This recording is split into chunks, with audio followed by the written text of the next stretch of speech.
Mara ya kwanza, Kamanda Michael Langley alipoibua wazo la kumkamata Rais Ibrahim Traore wa Burkina Faso, alitoa kauli yenye mshtuko kwa jumuiya ya kimataifa akiwa mbele ya kamati ya huduma za kijeshi ya Seneti ya Marekani mnamo Aprili mwaka 2025. Kamanda Langley alidai kwamba Kamanda Ibrahim Traore alikuwa akitumia vibaya rasilimali za dhahabu za taifa hilo kwa ajili ya kujenga utawala wake wa kijeshi badala ya kuwekeza kwa wananchi.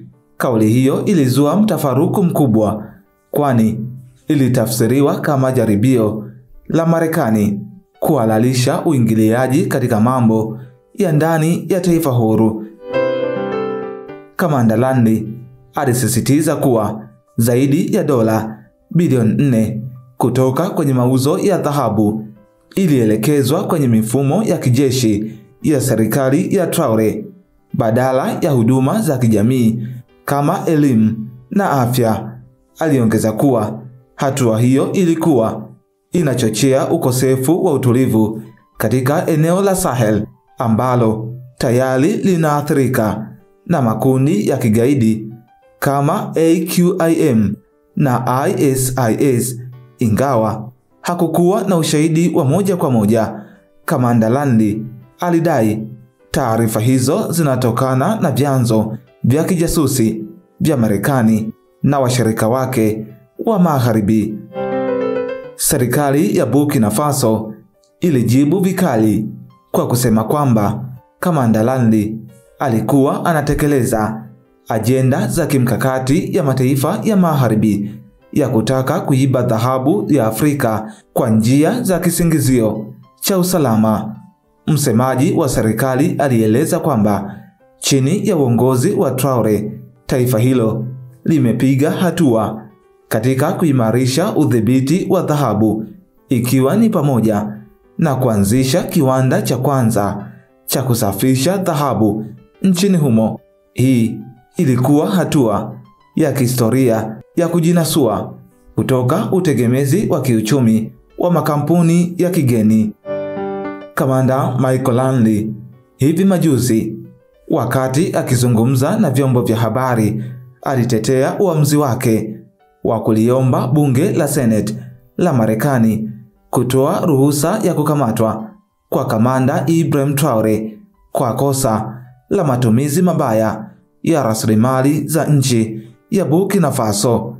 Awali, Kamanda Langley ambaye ni mkuu wa kikosi cha Marekani barani Afrika kinachofahamika kama AFRICOM alisema wanajeshi wengi kutoka Afrika wamepewa mafunzo katika jeshi la AFRICOM ambalo ni kikosi cha Marekani barani Afrika, na katika mafunzo hayo makamanda wote wanafundishwa jinsi ya kutumia rasilimali za nchi zao kuwanufaisha wananchi na si vinginevyo. Kamanda Langley aliongeza kuwa kwa sasa anaumizwa na vitendo vya Ibrahim Traore, rais wa Burkina Faso, vya kujinufaisha kupitia dhahabu, na hivyo bado anaendelea na msimamo wake wa kusisitiza kuwa anatamani kuona Ibrahim Traore anakamatwa kwa makosa hayo. Kamanda Langley alipofuatwa na waandishi wa habari baadaye katika mkutano wa wakuu wa majeshi wa Afrika uliofanyika jijini Nairobi, alikataa katakata kuomba msamaha kwa kauli yake. Alidai kwamba kauli yake ilitokana na tathmini ya kiusalama na wala si matusi kwa taifa lolote.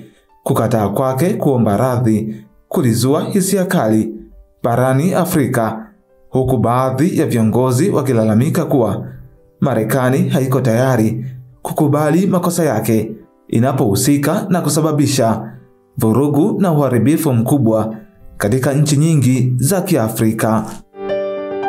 Katika kile kilichoonekana kama juhudi za kurejesha uhusiano na baadhi ya mataifa ya Afrika ya Magharibi, Kamanda Langley alipanga ziara ya hivi karibuni nchini Ivory Coast, ambapo alitarajia kufanya mazungumzo ya ushirikiano wa kijeshi. Hata hivyo, hali ya sintofahamu iliendelea kugubika ziara hiyo kutokana na madai yaliyokuwa bado yanamwandama kuhusu Burkina Faso. Viongozi wa eneo hilo walimkaribisha kwa tahadhari kubwa, huku wengine wakisusia mikutano aliyopanga kuhudhuria. Wakati hayo yakitokea, Rais Ibrahim Traore amezidisha juhudi za kuonyesha kuwa serikali yake inatetea uhuru wa kiuchumi wa taifa lake. Ametangaza marufuku ya kusafirisha dhahabu kwa wafanyabiashara wadogo bila kibali cha serikali, hatua inayolenga kudhibiti utoroshaji wa madini na kuongeza mapato ya taifa hilo. Hatua hiyo iliyopokelewa kwa shangwe na wananchi, lakini ilikera baadhi ya wafanyabiashara wa kimataifa ambao wamezoea kunufaika na mianya ya udhibiti hafifu. Katika mahojiano na vyombo vya habari vya Burkina Faso, Kamanda Ibrahim Traore ameelezea wazi kwamba hatakubali mashinikizo kutoka nje ya nchi kuhusu namna ya kutumia rasilimali za taifa lake. Amesisitiza kuwa dhahabu ya Burkina Faso ni kwa ajili ya maendeleo ya watu wake na si kwa maslahi ya mataifa ya nje. Ripoti kutoka kwa mashirika ya habari ya Afrika zinaeleza kuwa baadhi ya wanajeshi wa Burkina Faso walikuwa tayari wakiongeza ulinzi wa ndani kwa hofu ya jaribio lolote la nje la kupindua ama kumdhuru Rais Ibrahim Traore. Ingawa hakukuwa na ushahidi wa wazi kuwa kuna mpango kama huo, hofu hiyo inatokana na historia ya mapinduzi barani Afrika yanayoambatana na maslahi ya kiuchumi ya mataifa ya nje. Katika kujibu mashinikizo ya nje, serikali ya Traore imetangaza mipango ya kuanzisha mfumo mpya wa sarafu ya ndani kwa lengo la kupunguza utegemezi kwa CFA franc inayodhibitiwa na Ufaransa. Hii ilikuwa sehemu ya mkakati mpana wa kujinasua kutoka kwenye mfumo wa kikoloni wa kifedha ambao serikali ya Traore inadai kuwa umechangia kudhoofisha maendeleo ya kweli katika taifa hilo.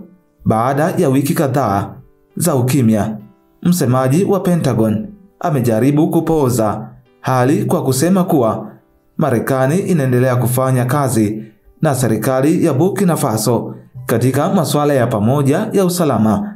Hata hivyo, kauli hiyo haikutosha kurejesha imani, kwani bado hakukuwa na tamko la wazi la kujutia kauli ya Kamanda Landi wala hatua ya kurekebisha yaliyosemwa hadharani. Simulizi hii inaendelea kuibua maswali kuhusu mustakabali wa ushirikiano kati ya Marekani na baadhi ya mataifa ya Afrika yanayoanza kujitawala hasa kiuchumi na kisiasa. Kwa upande mwingine, Ibrahim Traore ameendelea kujijengea umaarufu kama kiongozi anayejaribu kulinda maslahi ya nchi yake dhidi ya nguvu kubwa za dunia. Wakati ujao utaamua iwapo msimamo wake utadumu ama utagharimu nafasi yake ya kuendelea kuiongoza Burkina Faso. Endelea kuifuatilia BMTV Tanzania kwa habari nyinginezo nyingi.